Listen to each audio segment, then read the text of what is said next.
Hey, it's Jose Galison. You're watching No Way Jose. You can find me on the No Way Jose YouTube channel. You can also find me on just about every major podcatcher and on Odyssey as well. My guest today is Caleb Brown. We're continuing the an Agorist primer series. We'll be doing probably just chapter 7 today. We'll work through that, and we'll see. And I think the next episode should be the last one, and we'll finally knock this all out. Like I said, I don't know if I actually mentioned it though, but as always, this is a live stream right now. If you're watching it the day of, which it's the 20th right now, if you're watching it now, it's a live stream. Almost immediately after, I will put it on private, unlisted, whatever, and it will only be available for my patrons for about a week or so, and then it will go public.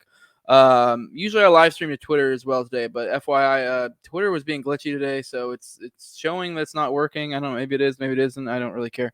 But yeah, for the Patreon, it's patreon.com. It's just No Way Jose 2020. For the lowest level, it's $2. That gets you the little perks of being able to view it even in the period of time when it's not public. I do have different levels. The highest level being the $20 sponsor level, which I read them off every week because they're my sponsors. Those would be CD McRae of the Whiskey and Tea podcast, at SpaceCat2K, of which I've done for the $10 level. You get to create an episode essentially. I mean, within reason. And I did one with him a while ago, which is a session versus Agrism, and we talked about that, or verses in quotes, because I don't really think they're necessarily at odds. I also have Jacob Winograd of the Daniel 3 podcast. He re-upped for the $20 level. And I felt bad because I was totally teasing him. He didn't have to, but he wanted to. He's trying. I think he's just still trying to ease his way into the Tower Gang thing. Still not happening, but. And then I also have Liberty Down Under, a new patron, new $20 level patron. He has, I believe he still has the Liberty Down Under podcast, so go check him out as well. He's good stuff. If you can't tell by the name, he's one of those Aussies, whatever the fuck. But he's in Australia, so he's got some shit going on there, so he has a lot to say about that for sure. Yeah, like I said, the topic today, we're doing the Agorist primer. We're going to be covering chapter 7. Give you a little updates what's going on with the Tower Gang and Tower Gang homies. Right now, we don't even have our next episode for the coming week planned, but we'll probably figure something out. But we do. I am reminding you guys again. Bert Kreischer said he was going to come on. He confirmed he was going to come on. He never. We still haven't heard back from him for a date yet. So if you guys want to go on Twitter and go bug him and be like, "Hey man, when are you going on it?" Just to remind him. I'm sure he's probably already forgot about us, as big as he is. Also, Reed, he's got a couple big guests coming up on the 21st, which if you catch this when it goes public as opposed to live stream, it should already be out by this point. But he has Kim Iverson on the 21st, and he has James Lindsay and Phil Labonte on the 22nd. So those should be good. I think James, I believe, is actually going on Rogan tomorrow. So Reed should get a big boost from that. So it'll be cool. As always, go check out TopLobsta. TopLobsta.com is where you can find his stuff. Use Jose at checkout for 10% off. We are basically business partners, me and the Tower Gang homies and him. Let's go ahead and bring in Caleb. What's up, dude? Man? Not much, man. Hey. Nice. That's it. No, I real quick. I have weed. I have weed coming on soon. Actually, we're going to do Enough Already by Scott Holton. Nice, That's nice. fun. I still haven't got around to doing that. I've been because I did the God, what's it called? Not Enough Already. What was the other one? Time to Leave Afghan. I don't know. His other book he's well known for. Fool's Errand. Time to. There you go. Yeah. There we go. Yeah. Fool's Errand. Fool's Errand is a great book. Yeah. I did an audiobook though, and I think actually that's the way to do it. Like like I know a lot of people like hear Scott and they're like, is sometimes listening to him is a little rough and he throws a lot at you, but he really in the books he does a really good job, slows it down.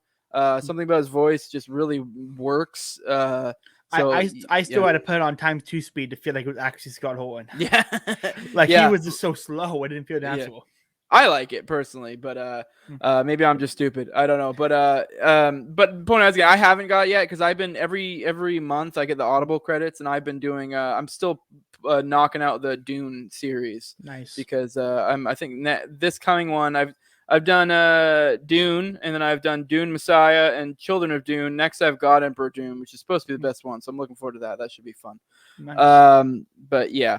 I'll eventually get to the Scott Horton one once I've knocked out the Dune ones, but it should be in a few months. But yeah, But yeah, I know when you put that out, I was like, man, I should go do the audiobook, and then I'll. But I was like, shit, I don't want to pay for it. Yeah. The funny thing is, I actually think I have the book because I bought it, even though I'll never actually read the physical copy. I'll just do the audiobook. But I was just like, I want to have it just to have it. I like to read along with the audiobook because then I can read along, underline things, take notes, and I can just kind of get more prep for the podcast then. Yeah, no, it's I mean, there's certain books, like books I really like, I will read and do the audiobook version of. And then like books I really, really like, I will do both, and I will also like take notes and stuff like while I'm doing it. But yeah, I mean, most books I just do one or the other. But yeah. Let's go ahead and get into this. I do, for those who are watching live or do watch live, I have coming up after this, I'm supposed to have Keith Knight on to do the Hasness episode of the Anarchist Handbook. So we gotta. That was probably the best chapter. That was probably the best chapter in the book. I was very surprised. I didn't know much about Hasness, and so I wasn't expecting much. And I was like, oh, this is a really good one.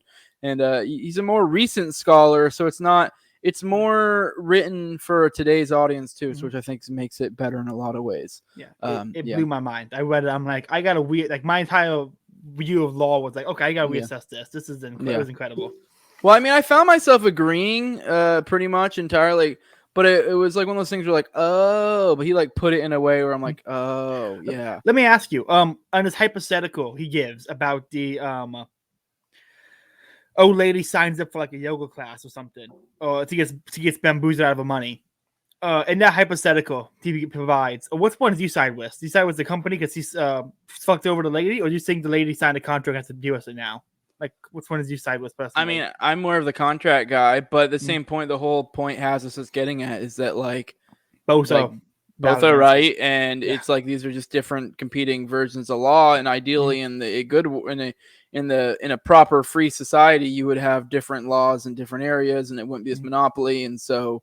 People would be able to choose one or the other. But I mean, I would definitely lean towards the contract one because it's kind of like, well, I do think it's shitty that someone would do that. It's still also like, I mean, you have to set a precedent to this. Yeah. I mean, I also think that's not a good business model. So that person's probably not going to really go far, but I don't know. But yeah, let's go ahead and get into this. Chapter 7, Agorism. Finally to the end of the book. We're doing straight up Agorism. To understand Agrism fully and to compare it to competing ways of thinking, one needs to know two things about it: its goal and its path to that goal. This knowledge is critical to evaluating all ideologies. The goal is living in the Agora, and the path is expanding counter-economics. Remember our constant, if not nagging, emphasis on consistency, both internally and with reality. Agrism must have a path consistent with its goal and a goal consistent with its path. It's practice. Yep, its means should comport with its ends. I guess that's one thing I actually like about. I respect a lot about agorism is it's not just a principle way of living. It's not just a principle and ethic to apply the way your actions are. It also applies to strategy. It's both. Which I feel like a lot of these political ideologies are either one or the other. Which I respect agorism. It's like we have both here. Yeah, and it's very.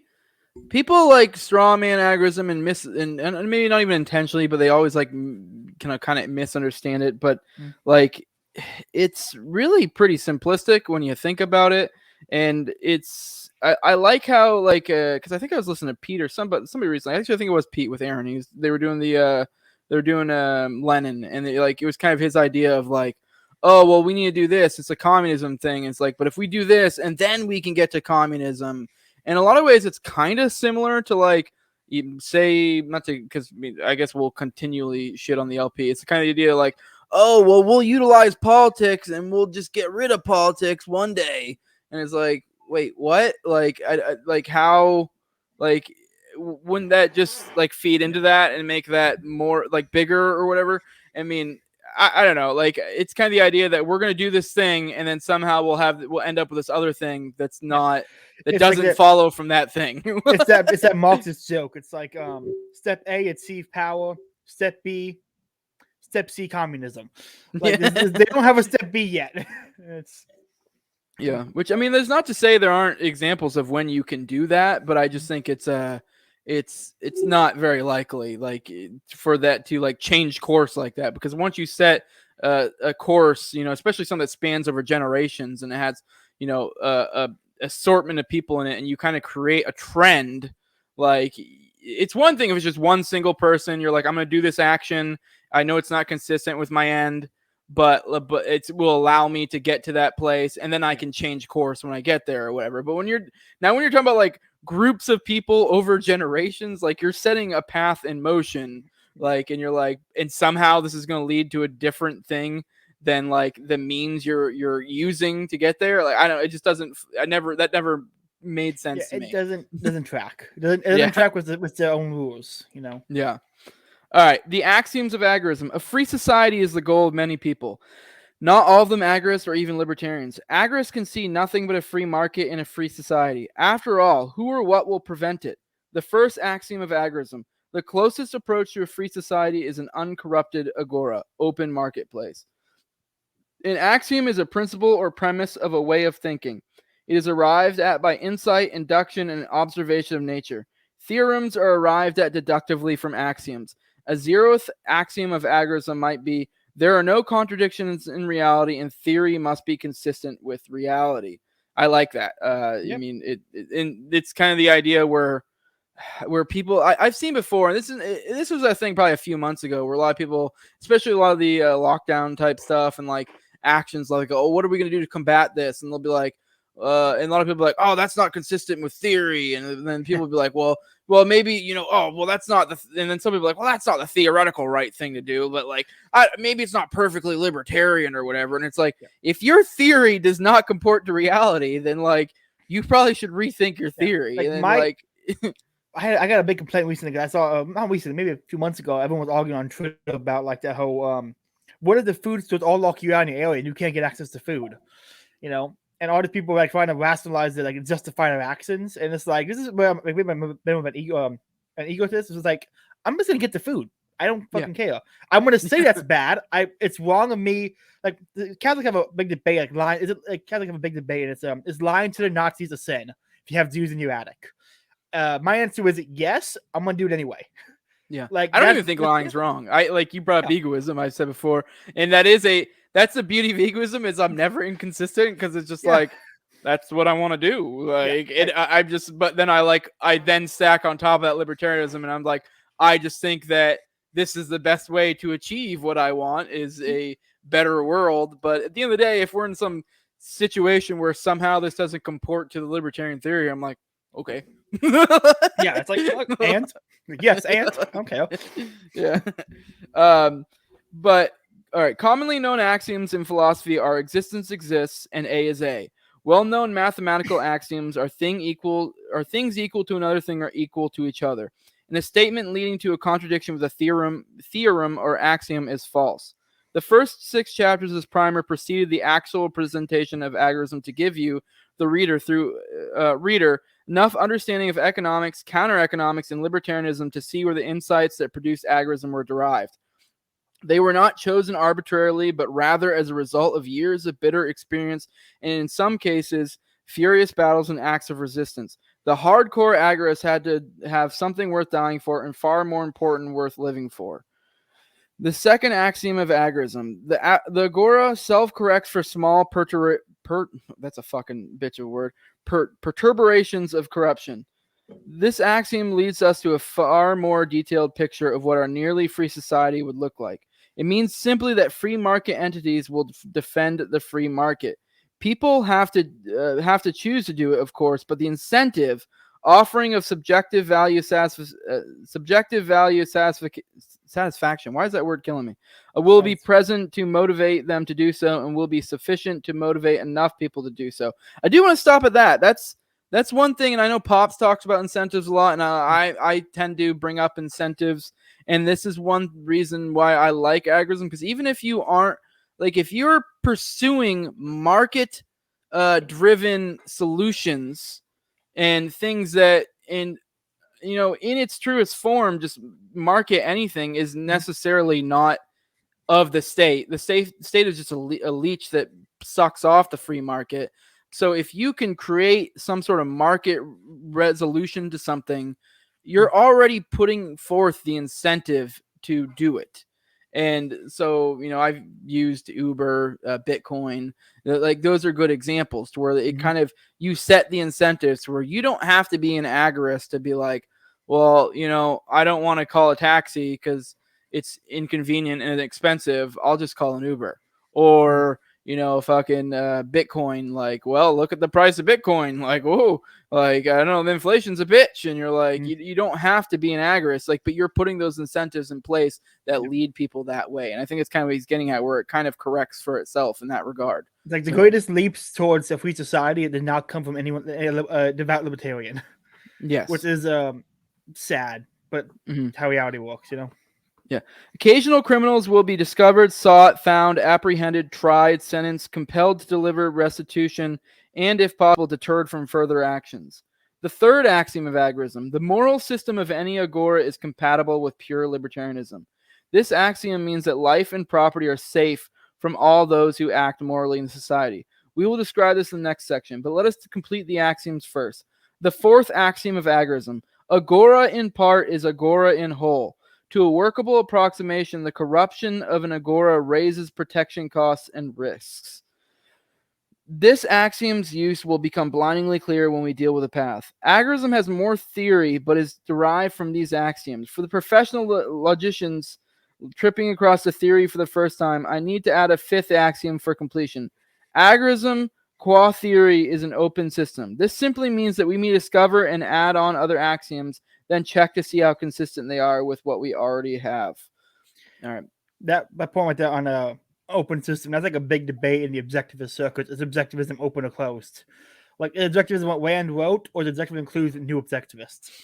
I mean, I would think it's kind of, which is kind of funny. I think we discussed this in a previous one where I used the example of Agrism, like what defines Agrism is like, well, what Konkin said, but at the same time, it's also like those things that aren't clearly in there. It's kind of like it's up to your interpretation, and if you can find it, be consistent. For example, what's one? I think I talked to Matt Erickson once, or maybe it was Stapleton, one or two, but they had the idea of like utilizing lobbyists, and it's like in my head, I'm like, I don't necessarily know if that's not compatible with Agrism or not. I mean, at the same time, I'm not saying that to be like, that's why I'm against it because it's not compatible with Agrism, or that's why I'm for it, or whatever. Like, I don't necessarily have, I haven't really thought deeply on the matter, but it is one of those things, because the whole wealth, power, and influence concept, that is one thing they've said that like, well, maybe if you're going to do it like something like that. And it's like, so, but for me, I'm like, I don't necessarily know if that's against it, because you're just paying off people at the top to get what you want. Yeah, that's interesting. It's like, you're paying people to take part in a political action to get things for you. Yeah, I would say it's just bribing a politician in a sense. Yeah, so I wouldn't say bribing the cop to not give you a speeding ticket is not taking part in a political system. Yes, so I wouldn't say it's completely compatible with agorism, but I don't know if it's a good idea or not. But I think it's compatible. Yeah, I mean, I don't necessarily think it's not either, but I guess to get at the point I was getting at with it being an open system or not, it's kind of the idea that if it's not clearly in here, it's kind of like, well, I guess it's kind of open to interpretation, but like, so I guess maybe it's not necessarily close, because I do think, because a lot of people will say shit, and I think I said this earlier, will be like, well, I engage in politics, like I go vote and I go do this and that, but I'm an agorist, and you're like, yeah, I mean, sure, you can call yourself that, I don't care, I'm not gonna get offended by it, but it's like, I mean, he was pretty clear on that. And if we're going to be fair on how we're using words and definitions, like, I mean, I get words are subjective, so say whatever you want. But I mean, I don't know if we're being a little reasonable here. This guy came up with a theory. He was very clear on that. Like I vote, but I what's the one I'm looking for here? Take part in counter economics. I'm not an agorist because I vote, but I take part in counter economics. Yeah. So I'm with you there. It's kind of autistic. Like, you're not an agorist. I don't say it, but I do have an issue when someone's like, if someone says I'm Catholic, but they're actually not part of Catholic Church, they just hold to Catholicism. I don't like it. I don't like people weaponing my ideology, but actually not being part of the ideology completely. Just pulling the part out of it and claiming it. I don't like that. So I could see an agorist who would be upset about that kind of thing. Yeah, and it's not even that I'm upset. It's more just like a definitional thing. It's just like, okay, I don't even care. Like, call yourself that. And I'm not even saying, if I ever did say something like, well, you're not, it's not because I'm like, you're not a real agorist. It's more just like, well, I mean, definitionally. I get what you're saying. but I mean, yeah. All right. The goal of the Agora. With that short burst of hard philosophy in the last section, we are ready to picture the society we are aiming for. The goal of Agrism is the Agora, the society of the open marketplace as near to untainted by theft, assault, and fraud as can be humanly attained is as close to a free society as can be achieved. And a free society is the only one in which each and every one of us can satisfy his or her subjective values without crushing others' values by violence and coercion. It's a bit late to notice, perhaps, but if your highest values require murder and theft, you will not like the Agora. Still, you have not wasted your time, as you have just read an introduction to the thinking of your worst enemy. Science fiction has given us many convincing portrayals of future societies, from the grotesquely tyrannical 1984 to the transitional to freedom, the moon is a harsh mistress, kings of the high frontier, to actual free market anarchies that accidentally arose, the Syndic, the Great Explosion, the Probability Broach. One even portrayed a likely scenario for an Agorist revolution alongside Night. By the way, that is probably between that and Dune and Fool's Errand.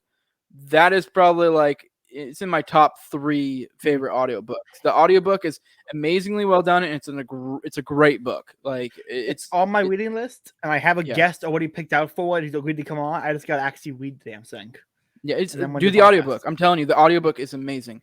It's super well what's the word I'm looking for? Produced. Narrated. They did well with the voices and everything, cuz like I'm not going to lie, sometimes when it comes to audiobooks, sometimes fiction audiobooks I really hate. Like you have to really put in time and effort to make a fiction one good. Mm-hmm. Like theory I can listen to like on audiobook because it's just like a monotone reading off theory or whatever. Mm-hmm. But now if it's like you're doing different characters and voices and it's just some old English dude, you're like for the entire time you're like this is awful. The best one I ever listened to was it was Plato Symposium. They got different actors for every character. And so it felt like an actual like recording of a conversation, not just one guy reading. So it was really enjoyable. Yeah. So definitely I highly, and it literally is just, it's the equivalent of like what Ayn Rand novels were to objectivism. It's like the fictionalized version. That's what Alongside Night is. It literally is like the Agorist, and it portrays like kind of the Konkin's idea of the Agorist revolution. Still, we cannot predict or foresee all the changes. Fortunately, we can get a good picture of an Agorist society by picking out those changes from our present state of societies that must occur, or we simply don't have Agrism. Our axioms give us that much. States will be gone, roads will be run by competing market companies and kept in repair for a change to attract more customers. Then again, cars may levitate over the roads for all we know, or fly or take tunnels to preserve scenery. If you can think of one good reason to do something some way, in a free market it will be tried, and many ways will work at the same time for different reasons. The post office will be gone, and mail, if not replaced by email entirely, will be efficiently and cheaply delivered ever faster. War will be gone. Defense budgets will be gone. Taxes will be gone. You will pay for what you get only when you want it, unless what you want is a gift. I repeat and cannot emphasize enough or wax floridly enough, the opportunities and freedom explode into the unimaginable. The sheer complexity of all possible choice moves to the infinite as restrictions approach zero. Let us focus very narrowly on only one business in the totally free marketplace. So, I mean, he's just pointing out essentially the idea of anarchy in general, but in the concept of the Agora, the truly uncorrupted marketplace. It's actually probably why I disagree most with Agorist is the goal. Like that's like my I'm a monarchist kind of guy now, so it's kind of like being nice. I don't think it's actually of all the things in the book I disagree with most. It's his what he thinks is what he wants in the end. I don't think it would be good or achievable. Or it's like my only an Agorist and Capistan kind of thing. Like I don't think it's as achievable as people think it is. I mean, it'd be cool. I just don't think it's. Like we read recently the new Libertarian Manifesto, when he lays out his goals. Like I don't think that's as probable as he makes it sound. Yeah, well, I don't know. I have a different way of thinking it, and I don't know. I want to do that one again, and maybe maybe it will comport to my thoughts on the matter. But I am of the opinion that statism or whatever will always exist. States will always exist to some extent or form. It's just a matter of how. And I think the idea of growing the Agora will create larger bubbles of freedom. So, because people will be like, oh, there'll always be states. And it's like, okay, yeah, but that doesn't mean there can't be areas without states or whatever, you know, like. It doesn't mean it can't be like a guy who just runs the border and you kind of exist free in the border kind of thing, you know, like. Yeah. You know, so I mean, it's like, I don't know, there could be an island that's essentially an anarchist society or a covenant society or whatever, you know. Or digital property patchwork in the metaverse. We're all just staying in our little dorms waiting for the next booster shot. And I have the metaverse and Kapistan in my virtual reality. Yeah. So, I mean, the idea that one day the entire state will be taken down and it'll no longer exist, I think that's akin to saying racism will magically go away. I mean, it's like, okay, I mean, it's like the idea that you're going to change people's minds in that way. But I do think as time goes on, it will diminish to some extent, is my opinion. But, you know, or at least there will be. I want to boost it. I want more racism. Yeah. I want more. After reading Robin Anderson's book, I want a sequel. And so I just need to have more racism. Yeah. But I think I told you in the way I see the future, I think there will be areas of more authoritarianism, more areas of more freedom. So I think we'll end up maybe some sort of city-state type thing that's like fucking, and then have a bunch of East and West Berlins just everywhere. Yeah, something like that. Yeah. All right, justice. Justice is a business. It's not free. Someone must pay for its workings. While justice in the abstract is not an economic question, the obtaining of justice is an economic service. Consider this illustration. Your completely tricked out media center is stolen from your home. You notify laissez-faire insurance and protection company immediately. As fast as modern technology permits, you receive an identical screen, receiver, game station, speakers, cables, and a sack full of remotes to replace the original, with downloads of any programs you missed in the interim. You have achieved full restoration of your subjective value to the condition it would have been had there been no act of aggression. Surely that is the goal of justice. Now, how is this paid for in a free market, consistently with our understanding of economics and libertarian morality? The moral position first. You delegate LFI and P Company as your agent to use defensive force to regain your missing property and all expenses incurred. If LFI and P Co. attempt to extract more from the ultimately caught thief, they're on their own. The thief's insurance and protection company is entitled to defend the thief. Costs are paid for in three ways. First is insurance. A small number of criminals may elude even the highly efficient, super technological, extremely competitive protections agencies of the Agorist future. Insurance is simply sharing the risk of something happening with all the others subscribing to LFI and PCO. As the odds of a thief getting away with it approach zero, your premium approaches zero. Second, as protection, you install locks and detectors, alarms, and maybe even booby traps. Actually, since your premiums will go down as you make yourself aggression-proof, protection will incur minimal additional costs. Third, as restitution, the aggressor, when apprehended, pays LFI and PCO the cost of replacement of the purloined or damaged goods, interest for the time the goods were stolen, and any costs related to apprehension, including fees for investigators, arresting agents, arbitrators, and if still necessary, enforces charges to reclaim your property. I believe this was Friedman that covered a lot of this too, but like, go on. I was going to say, this whole little section here just shows how good of a writer he is.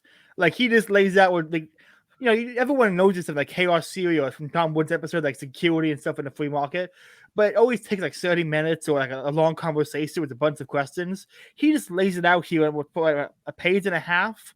Yep. And he lays it out so well. Every time I read him, I'm blown away by how good of a writer he is. Like, it really is insane. Actually, I think it was the Tannehills, maybe. It was one of the longer chapters in the Anarchist Handbook was like this, and completely breaking down how all of this would work in a free society. And yeah, I did it in like a page. and it's very. I know it sounds like crazy, but when you think about it, you're like, oh yeah, that makes sense. I put out a tweet a week ago, and it was like, if you could bring back any dead writer to come back again, a lot of people were saying Rothbard, and I probably would do Rothbard too, but I'd be very tempted to bring back Konkin just because he didn't write a lot, and I would love to see him write more because this is just fantastic. Oh yeah, no, I wish he had run. That's one of my biggest regrets. He only has like 2.5-ish books to his name, and I actually probably would pick Konkin too because. Well, I think I would probably say Rothbard has been a bit like had a better contribution to the liberty movement or whatever as a whole, and provide a lot better. Like I've said before, I do think Konkin's praxis is more proper, but Still, I do think Rothbard exceeds him in what he's contributed, but he's contributed so much. It's like, what really? Because he got to the point where he's writing like tomes on historical stuff. Like, I mean, how much more could you really squeeze? I mean, don't get me wrong, there's probably more, but he was just getting to like really niche stuff at some point. I would bring him back and have him write the third volume of History of Economic Thought, because he had it all in his head and he never wrote it down. That's how he'd write. He just have it in his head and sit down, type it on a typewriter. That's why the one thing I'd have him come back for. But I would love to see more Konkin books, honestly. Yeah, he's an incredible writer. Yeah, I mean, really, Konkin, Rothbard, and Hoppe are probably like my favorites. Like come to mind immediately. And Konkin and Hoppe, or not Konkin, but Rothbard and Hoppe already have an immense body of work, and Hoppe's still alive, so it's like, I definitely would pick Konkin out of them. All right, know all the differences between statism and agrism. First, in a state, you can expect nothing from the police if you report a criminal. Maybe someday you'll get your property back if the criminal is ever caught and when they're through using the components as evidence. Since the odds of police accomplishing this are less than 10%, your insurance premiums, if the government still allows insurance companies, reflects the sharing of the high risk of theft plus whatever taxes the state tax on, plus the inefficiencies and additional costs of government regulation of the insurance industry. Did you ever try to collect insurance? Notice the form filling and red tape, just like any other government bureaucracy imposed in a supposedly free enterprise. Second, in a state, you are under the control of the state in a criminal proceeding, even though you are the victim. You will be told when to appear, where to go, and you'll be forced to see the case through, even if you change your mind. In the Agora, should the matter go to arbitration, you will be required to report your loss since you want to replace. That's all. The theft may even have been recorded on video, but even if not, the protection company's detectives do all the work. You stand back or go about your business and let them do their jobs. That's all. You may never be called again, even if a thief is caught, convicted, and compelled to provide restitution. If LFI and PICO needs more testimony from you, they will ask you to attend the arbitration, and if they err, they will pay you for the error. Should they need you inordinately, they will pay you for your trouble, or they will let you go and lose the case if you want too much for your time. Third, in a state, everything is monopolized. Your appeal is to another judge who works for the state too. In the Agora, competition and choice is everywhere. There are plenty of insurance and protection companies from which to choose, all eager for your business. They can choose from a number of crack detectives, all competing to show that they're the best investigators. Should the matter go to arbitration, a number of arbitrators are competing for the best positions, hoping to prove themselves the fairest and most worthy of your company's time. Like this is so dense with so much in it, but yet but it's so clear. It's just incredible. All right. Furthermore, if crime risk goes up in your neighborhood, it is in the interest of your protection company and those companies of your neighbors to hire protectors or guards to patrol your area. Unless you attack your neighbor, their protectors will never threaten you. Fourth, in a state, your police protection is just as likely to arrest you for some crime that has no victim. There are no such victimless crimes in the Agora. Fifth, if the rights of the victim, you, can never be overridden by the rights of the real criminal. Fifth, I put if in there for some reason. Under Agorist justice, the arbitrator rules on the evidence that you are or are not entitled to restitution of goods, or even parts of the body as technology makes that possible. Interest for time lost and your protection agency's expenses, including detection and apprehension costs.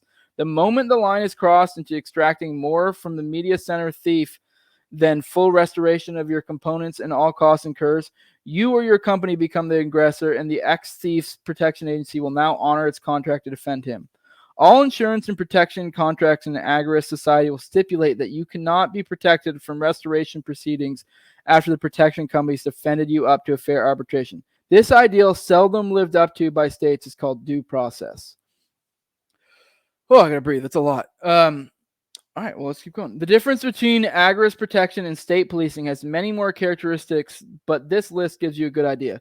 There is nothing the state can offer you in moral protection that the market cannot offer, and the free market will function faster and better than the state.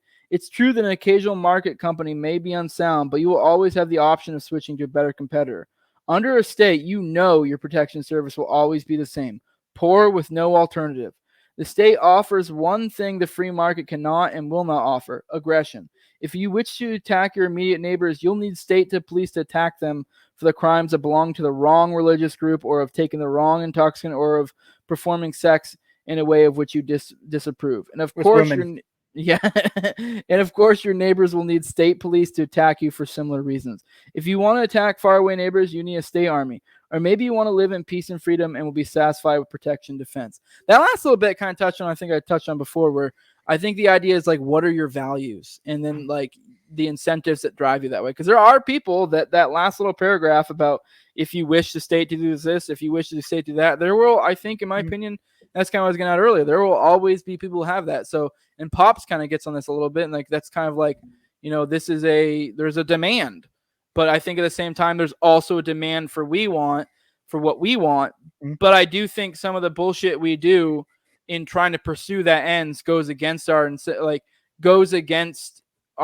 ends, if that makes sense. And we need to ideally, my call would be to engage more in the Agora or counter economics as opposed to wasting your time with shit that either it wastes your time or goes against or moves you backwards, like stuff like the LP and shit like that. Yeah. But like, I think that's one of the biggest.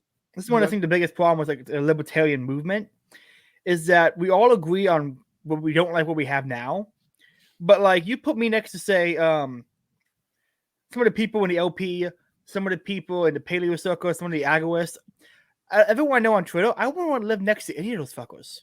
See, I want to live. These people I'm seeing on Twitter and on the timeline, I don't want to live next to any of them. Well, I want to live in my hypothetical as a Catholic company town. I want to get what we have now so I can build this up. And everyone's the same way. Everyone wants to get what they have to build up their own thing. And it's like we all want to tear this down, but since we don't agree on like anything else, we're constantly bickering about all those nonsense.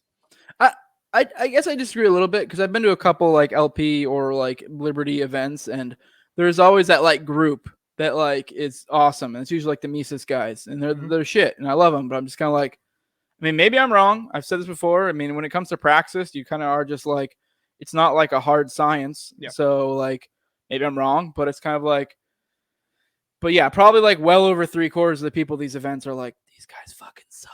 But like, there's a good amount of people who are like, all right, these guys are dope. I'm just thinking you're kind of wasting your time with shit. I will say my theory on that, and I went to Tom Woods' event. I kind of noticed that as well. When you're a libertarian, you're kind of isolated because what you're into is so outside the norm everybody else is into that when you get with these people, you have like a window. I can talk seriously and have fun with these fuckers and not have to worry about like defending what I'm saying. But after I think if they would have say a week, after a week, you kind of be like, okay, we stopped talking politics, it's time to talk other shit, and I can't stand you. I could see that being the next thing that would happen. Like I said, though, the majority of the people at these events were like, they kind of broke off in cliques, and those are the people who are the old guard. And then you do have the Mises guys coming in, and most of those guys are dope guys. They're good anarchists, libertarians, whatever. I think in the end it'll be shown that nothing really comes of it. Do you know when the Mises Caucus Florida event is? I know everyone's going to that one. You know when it is? I don't know off the top of my head. I can send you the details later because I'm going to be going to that. Yeah, I mean, I'm in Florida. I said it's an event in Florida. I'm not going to miss it because it's too much fun. Yeah, no, I'm really looking forward to it, but it's fun, especially now that I don't know if necessarily LPF is mad at me, but like me and Top kind of like pissed off some of them recently, so it'll be fun to show up and.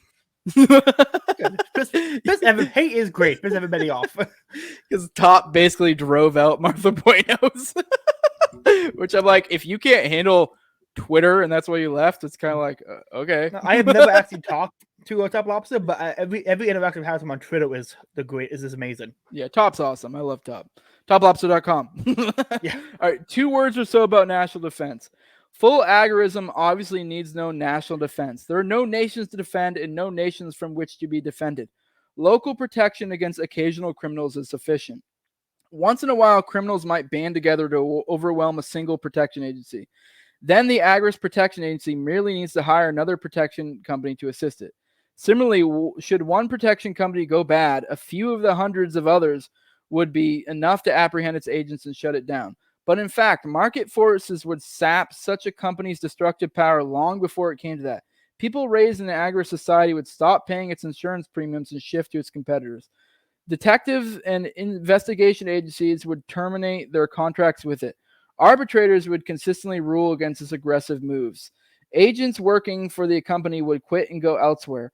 Secretaries and office help would walk out rather than have their reputations sullied by associating with such un-Agorist types. Even restaurants and grocery stores would refuse to sell to the renegades or would hike their prices to show their additional loss of subjective value in dealing with such coercive filth. Perhaps the company turning state would pay higher prices to hold their employees and supplies or replace them. But where would they get their money? They would lose customers the moment they started to act like a government. It is just as likely that they would collapse if they attempted to live by stealing tax collecting, since they would be compelled by force or other companies to cease and desist their aggression against these companies' clients. People raised and educated to love an Agorist society could not fall for tax paying. And if they ever do, we would sink all the way down the road of corruption and oppression to the level of statism that we enjoy today. The second word about territorial defense deals with the concerns of most people when they meet some version of anarchy, even the business-like, efficient, free market kind. How does a non-state defend itself against all the states to the left? The glib answer is, let me count the ways. A few should suffice to allay nameless fears. First, the context should not be forgotten. Government will not disappear until it's rejected by the overwhelming majority of the people under its rule. It is highly unlikely that other people in other countries around the world will be unaffected should North America oust its state through this libertarian infection. A libertarian international formed in 1980 had its first convention in Zurich in August 1982 and continues into the 21st century as the International Society for Individual Liberty.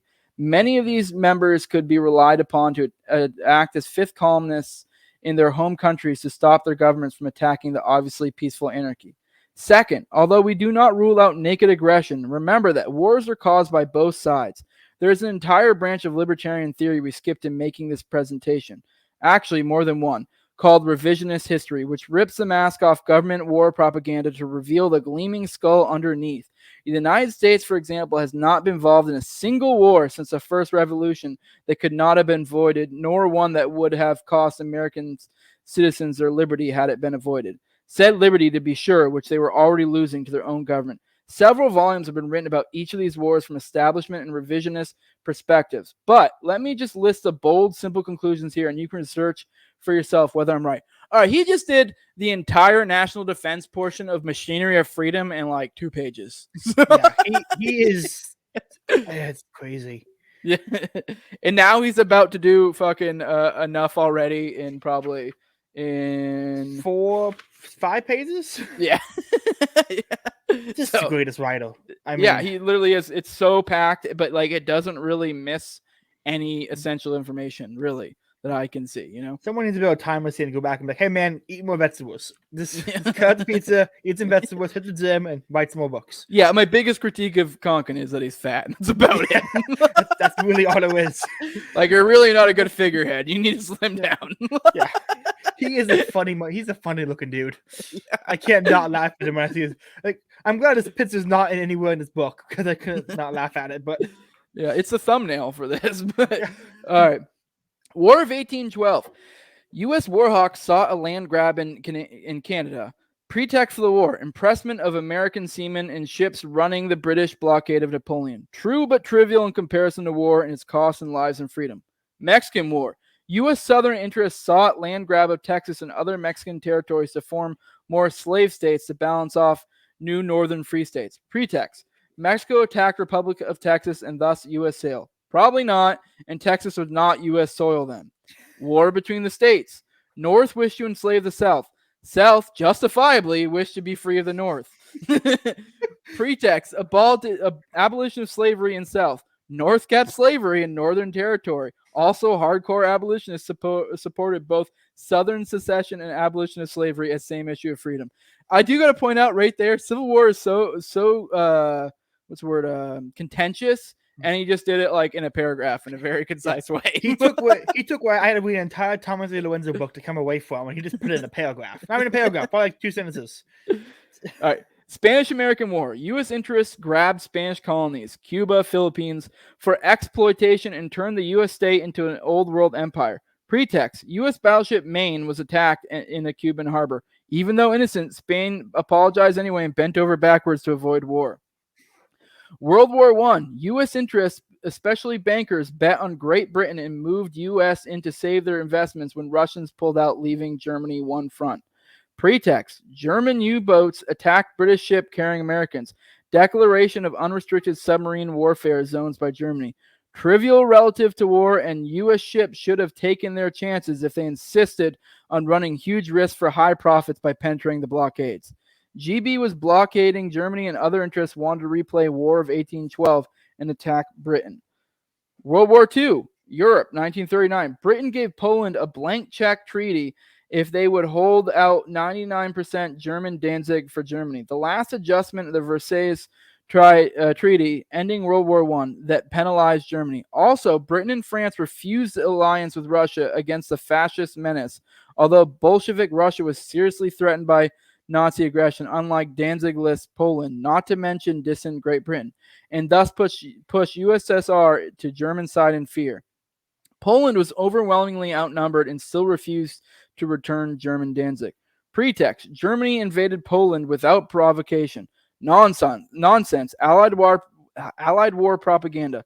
Poland was so surprised that they were already fully mobilized and standing on the border on September 1, 1939. World War II, Pacific, 1941. The United States New Deal administration sought entry to the European theater and required an attack, since 80% of Americans opposed bailing out Britain again. Japanese were strangled by British blockade aided by neutral U.S. ships. Japanese funds in U.S. were seized by U.S. government, and Japanese emissaries for peace were insulted and scorned. Pretext: Japan attacked Pearl Harbor naval installation. Few, if any, innocent U.S. civilians injured. Japan knew it would be dragged into the war and would lose. It struck first to delay the inevitable. Japanese Bushido Code was offended deliberately and provocatively by U.S. status. Korean War. Artificial division of Korea, World War II, between a northern communist dictatorship and southern pro-U.S. state dictatorship. U.S. entered to prop up colonies France and Japan were abandoning in Southeast Asia for a variety of corporate interests and Soviet containment reasons. Pretext: communist aggression, which involved China and Russia. China attacked the U.S. after American troops threatened to cross the Yalu River into China. Russia sat back and sold arms, as the U.S. had done before landing troops. Vietnam War. U.S. attempted to keep former French Indochina from passing into Eastern Bloc. See Korean War. This was a continuation from 1954. As became obvious immediately after, when China switched over to U.S. side, communist countries are not necessarily threats to U.S. Pretext: defend South Vietnamese who wanted Western-style democracy from communist form of status. South Vietnamese were split, and there was never anything even as free as democracy there under the various generals in the Diem dictatorship. El Salvador. Certain U.S. industries and banks have heavy investments in Latin American countries and fear their expropriation by communist or Marxist governments. Pretext: Salvadorans want democracy, not communism. Salvadorans voted in the U.S. moderate election and got a genuine fascist government and massive murder of Democrats, let alone communists, by arena death squads. The U.S. then overruled the results of an election they had demanded in the first place. Iraq War I. U.S. sought to preserve its interests in Saudi Arabian oil fields, fearing that if Kuwait fell and former U.S. ally Saddam Hussein enriched himself from oil profits there, then Saudi Arabia might be next. Pretext: Iraq invaded Kuwait, separated from Iraq by British in 1932 to regain its port and to seize oil fields on the theory that they were using a slant drill to drink the milkshake of Iraq's Al-Rumaylah, it's a fucking bitch word, Rumaylah fields. Afghan War. U.S. and U.K. attempt to secure Afghanistan to protect a proposed natural gas pipeline from Turkmenistan to Pakistan and India passing right through the Kandahar province. This in an effort to counteract perceived Russia-Iranian energy trade in the region. Pretext: Taliban gave aid and comfort to 9/11 attack coordinator Osama bin Laden, oppressed women, and served as a training haven for Islamic fundamental terrorists. Iraq War II. U.S. continued to perceive Iraq as a threat to its oil interests in the Middle East, especially after Iraq's scorched earth retreat from the Kuwaiti oil fields in 1991. In addition, personal grudges may have played a part, since the sitting president's father had once been targeted for assassination by Hussein. Pretext: Saddam Hussein's repeated scofflawing of numerous UN resolutions and rumors that Iraq still pursued weapons of mass destruction. By the way, those quickie explanations are not meant to convince you that the U.S. was wrong and the other side was right. The Agorist viewpoint is that the U.S. states were wrong and its war opponents were wrong. Both or either could have avoided any of the above wars. Whew, I just got this comment real quick there. That is fucking insane how quick and well he just went through every American war and just like broke down Revisionist history of it. It's just like, yeah, that is anybody listening, if you enjoyed any of those, there's a article you should read by Eric von Kadit on Mises U called Monarchy and War. It's a great chapter on war, but what's really interesting is he has a whole little bit in it about World War I, World War II propaganda, where I think everyone wants to read it because it's incredible. It shows how much propaganda is in war. And was that thing you find is interesting? There was one of the French propaganda was that the German bodies smelt worse dead than the French bodies. That was how they like boasted their men and humiliated Germans that they smell worse dead. And then they had so much propaganda in World War II actually wrote around the government said, hey, the Holocaust is happening. No one fucking believed them. Which is just hilarious. Like, it's a great piece, but wow, that's a lot. Yeah, that's jam-packed, but you know, that's him. He does. He's very like, this little book is like, let me see. It's like 100-ish pages. I think 103. Well, I guess 105 if you count the afterword. Yeah. And it's like probably dang near 10 thick libertarian theory books stuffed into it without losing essential information. I would hand someone this and Animated State. Even though to be an agorist, I think this is a great book to read if you're not an agorist. This is so much here and you're gonna get out of it that it's you gotta read it. Yep. All right. Well, I guess I'd say Anatomy of State first because this isn't like a red pilling book. This is more just like this is like, okay, you're here now. You want a really quick, but yet efficient theory of all this shit. Here you go. Like it says, it's a primal and it's a great primal. Yeah. All right, and before we forget, there's an obvious third way the North American non-state defends itself against the state around it, if it is agorist. The protection agencies form larger syndicates than the ones they form in the case we mentioned above of a local protection company going renegade.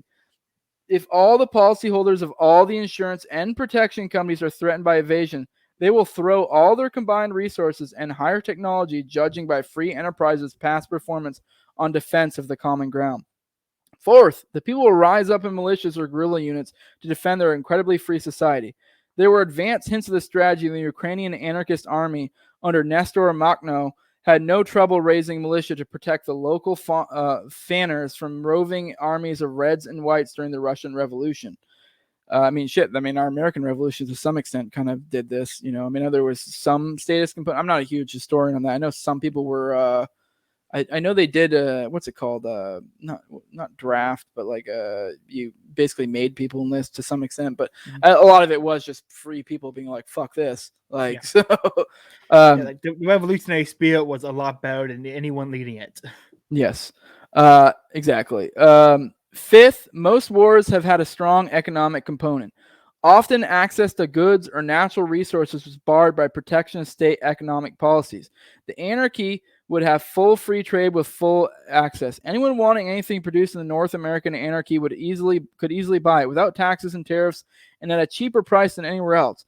Notice how giant communist China went out of its way not to conquer tiny Hong Kong, although the British were ready to toss it to them anytime they asked and finally did. Even now, Hong Kong has not seen red Chinese tanks rolling through its streets to crush its capitalist minions. In fact, much of China has become a mirror of Hong Kong, with party leaders in the People's Liberation Army growing rich on market activities, white, black, and gray. Check also the little free parts in cities of Monaco, Andorra, Liechtenstein, Singapore, and San Marino. Obviously, he wrote this before the Hong Kong stuff, but I would say even now, I mean, I don't know a ton about this situation. But even then, I would still say Hong Kong probably now is still very capitalist. In China, it was probably just, if anything, that kind of more makes the point that like, hey, this crazy uprising kind of came from Hong Kong. And they were like, fuck you. It's like, well, that was kind of to some extent the freest area of China. So they were like, that's why. But the state is kind of leeching off them. But like, whoa, cool it. You can't go that far. Hong Kong is it's a fascinating example of a lot of things. Like it's I wish there was more because it's currently happening. There's not a lot of great books on it, but in 10 years, 15 years, when it's kind of settled down or moved further, there are going to be some fascinating revisionist history books about the Hong Kong libertarian theory. Like, it's going to be insane. All right, 6, and we'll have to stop eventually, so let it be here. The states will quarrel amongst themselves.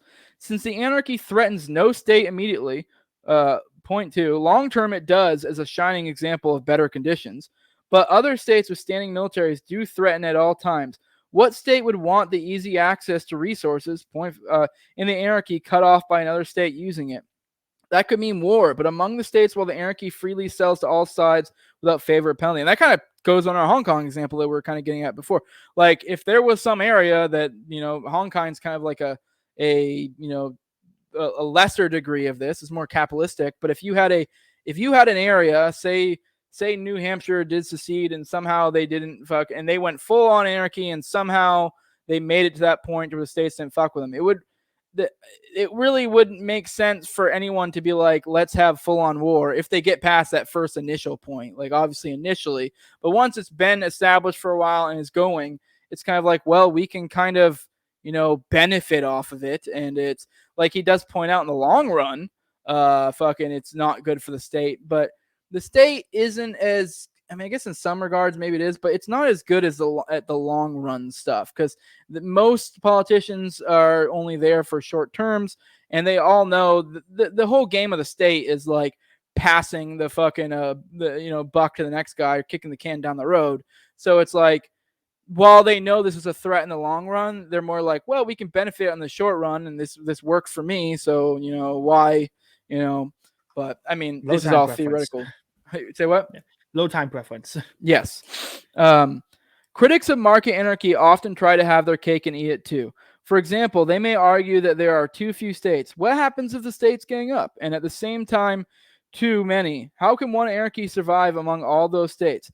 As in the case of historical examples such as revolutionary France and revolutionary Russia, where the surrounding states did gang up to crush the new type of state. If the country is big enough, it will survive enough foreign interference even in the middle of a civil war, which both experience, let alone Agorist peace. Additional tactics for defense and reasons for non-aggression are left as an exercise for the reader. All right. That was a lot there.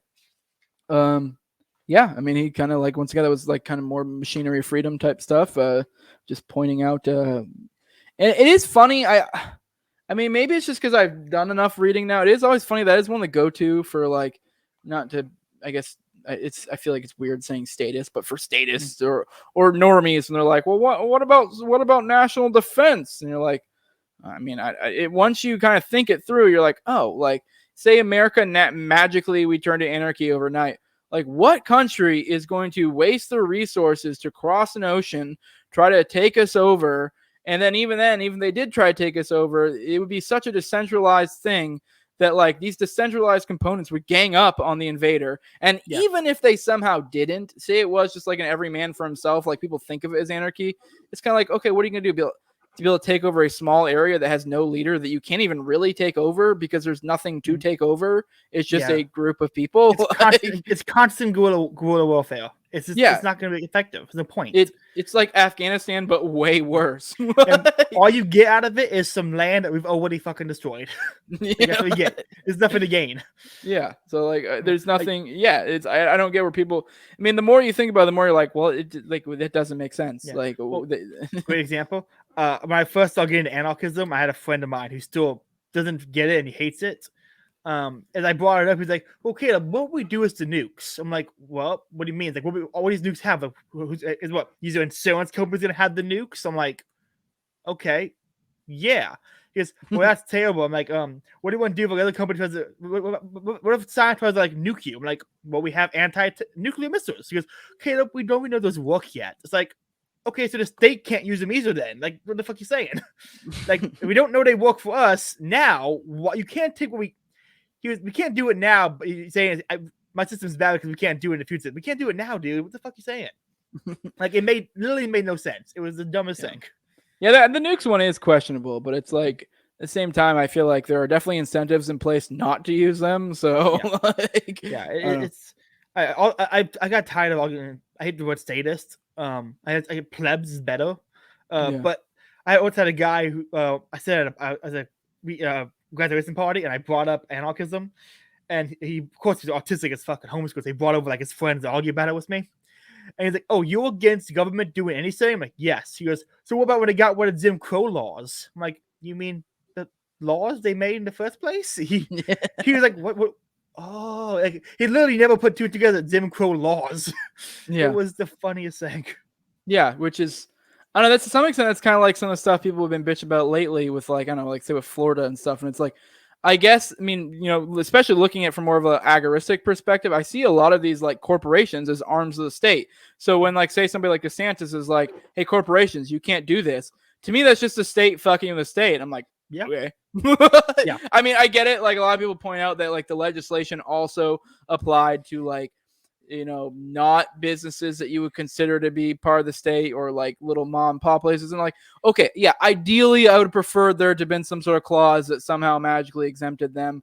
Anyone who gets any sort of major kickback from the government, no, you have to do this. But okay, tax brackets. Just put up my tax bracket. Yeah, I mean, I don't know. I mean, don't get me wrong. I can point out that it's not right, and they probably shouldn't do that. But at the same time, I'm not going to complain too much. Like, it's the same thing where I'm like I'm a pro-life guy. I think abortion is murder, but like, so, and I don't think, you know, that you necessarily need laws for that, or really we should have laws for that. But at the same time, the state does put in laws. I'm kind of like, okay, it's the same idea as like murder laws. I'm like, I don't think you really need murder laws, you know, if you think about it, because it's like, there's clear incentives. People don't like getting murdered, and they will, you know, like, people will prevent the murdering thing, or try to their best extent.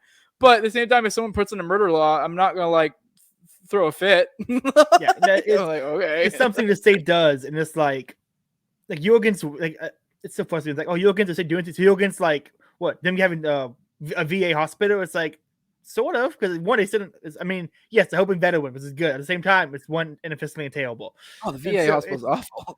yeah. So it's like, I'm not against them doing good in Zinwar. They're just not good at it. Like, it's frustrating. All right. The agorist path, getting from here, statism, to there, agorism, is the second and perhaps defining characteristic of the latter. Unlike libertarianism, agorism offers both goal and path as an internally consistent package deal. The short answer is given in Axiom 4. A longer answer is applying counter-economics to all your actions and linking preferentially with others who do so creates an even bigger agora. How that works and what two things you need to watch for is an excellent chapter with which to end this primer. And that leads into the next chapter, Applied Agrism, which they'll go into more of that kind of things, and we will touch on that in the next episode.